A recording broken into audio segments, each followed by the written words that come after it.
guys, we're really not brought up to express what we feel. And you just learn early on that like when you say what you're feeling, that it kind of really just doesn't matter. You still need to pay your bills. You still have to provide. You still have to protect. You still have to lead. You still, you know what I mean? So it's just like when we talk about feelings, it's like, but what does that really mean?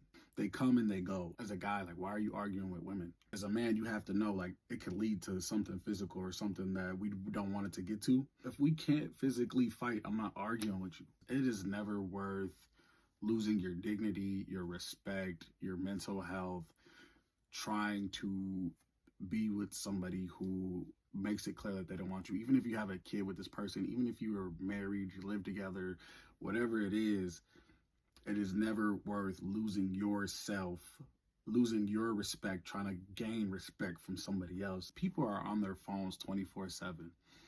With technology and everything, people see your text messages, people see your phone calls. They don't reach back out to you and they're not reciprocating that energy. That is all you need to know. Situations typically are not 50-50. Somebody is always pursuing the other person a little bit more than that person. So you want to put yourself in positions to be successful. And this is why I say you want to get as attractive as possible. It's not a coincidence that when people break up, the first thing they do is try to get in the best shape. They lose weight or they start dressing better. I think what be hurting a lot of times too is just like when you think that you know somebody and then you break up and then you find all these different things out, and it's because you're paying attention to them and you have to stop participating in people's worlds when things end. That relationship is holding you back. And you have to take some accountability, because to just put that on somebody else and say, you're the reason that I'm not progressing in life, it's that's not 100% true, but it's a distraction. If you're with somebody and you guys aren't elevating together, it's not for you.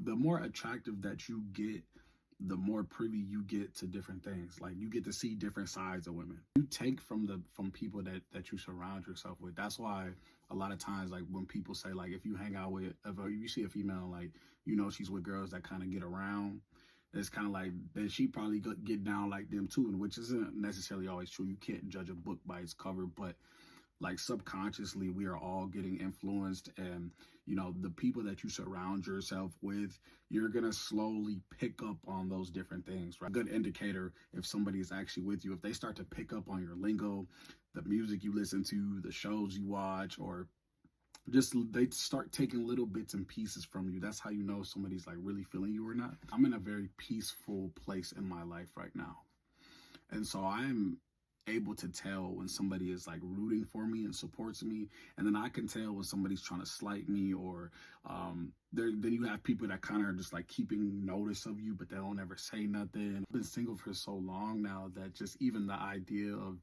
having to like communicate with somebody on a daily basis is like I don't even think I can do that. And I've had instances of like, okay, you keep texting me, like I don't want to talk, you know, and I don't want to be rude. And a lot of times people don't even have the courage to tell you like, hey, I'm not in a place to where like I want to communicate every day. And sometimes you just have to respect people's their space, their mental, like where they're at, you know what I'm saying? And that's why you shouldn't be taking things personal. You're entertaining the wrong person. Like sometimes you lose your identity. This is just something that I kind of got to bring up. It's like, I don't even know if being monogamous is for me. Is being with one person sexually, is that even possible?